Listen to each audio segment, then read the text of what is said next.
The defense attorney told me at the very beginning of your case that they would never, ever settle your case. Now, it's 2 years later. We are approaching trial. How is it possible that the defense attorney calls me up and says, listen, we'd like to settle this case? You want to know the answer? Come join me for a walk along the beach as I share with you the answer to that question. Hi, I'm Gerry Oginski, a New York medical malpractice and personal injury attorney. You believed you had a good case.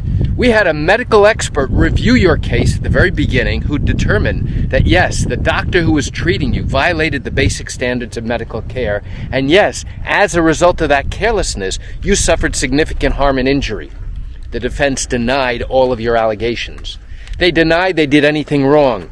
They denied that whatever they did caused you harm and injury, and they denied the full extent of your injuries. They said your injuries really are not as valuable or as worth what you claim them to be.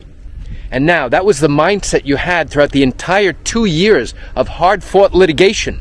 And then, to make matters even worse, and to dig the knife in a little bit further, when we put your case on the trial calendar, the defense did everything possible to try and get your case thrown out by making a motion for summary judgment.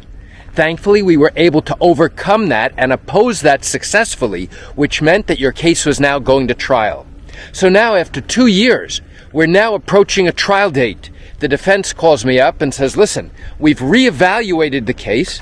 We'd like to settle. Does that mean that the case will settle? The answer is, no, it doesn't. But why would the defense now, as we're approaching trial, all of a sudden turn around, do a complete 180-degree turn, and say, you know what? Everything we've said for the past 2 years, you can just forget about that. Let's focus on trying to settle this case and resolve it now before we have to go to trial. I'll tell you why now they've changed their tune. Because now is the time for them to make that critical decision. They are now weighing the risk of going to trial compared to the risk of trying to resolve this case for a definitive amount that they could live with. It's a business decision for them.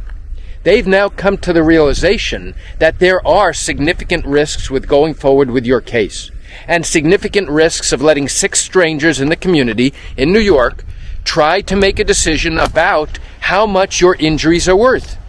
Is it worth what the defense will offer in anticipation of trying to get your case settled? Or is it worth what a jury thinks it's worth and then have to deal with possible appeals? It all comes down to the risk associated with going to trial. If the defense thinks that it is riskier to go to trial and to have 6 strangers in the community decide whether you are slightly more likely right than wrong, then guess what? That will trigger them to want to try and negotiate. It doesn't guarantee, and it certainly does not mean that your case will ultimately settle.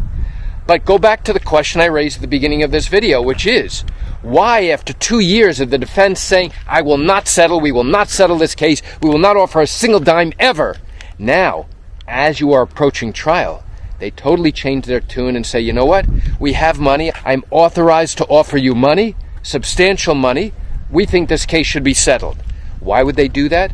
Because now they begin to recognize for the very first time that they've got a problem. It will be riskier for them to go to trial and run the risk that a jury will come back with a very significant and substantial verdict, far in excess of what they might be able to settle this case for without the need to go to trial and incur all the necessary expenses to defend this case.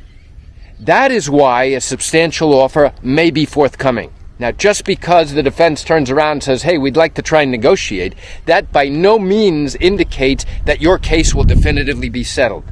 But it is an interesting turn of events that now they believe, okay, this is worthy of discussing whether or not we can settle this case.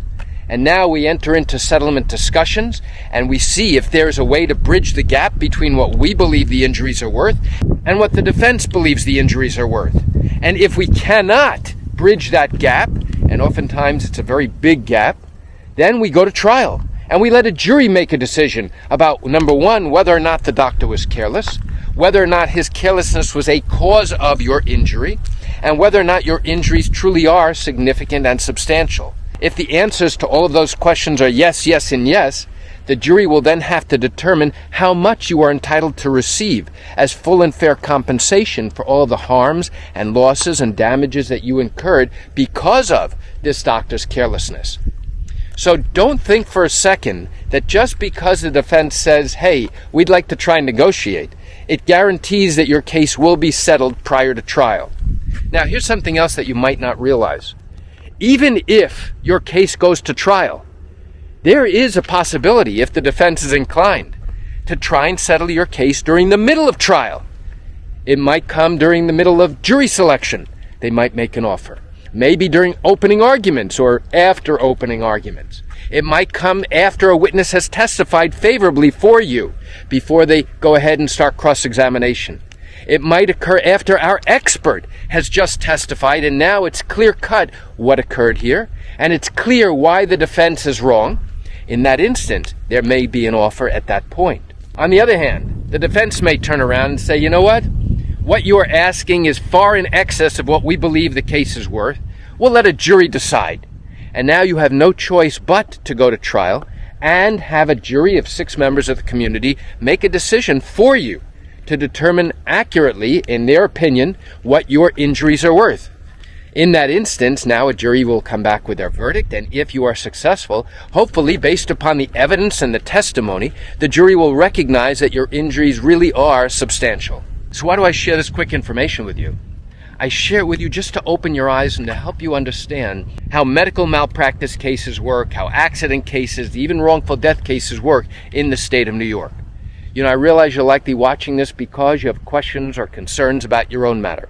Well, if your matter did happen in New York and you are thinking about bringing a lawsuit, but haven't done so yet because you still have questions that need to be answered, what I invite you to do is pick up the phone and call me. You know, I answer questions like yours every single day, and I'd love to chat with you.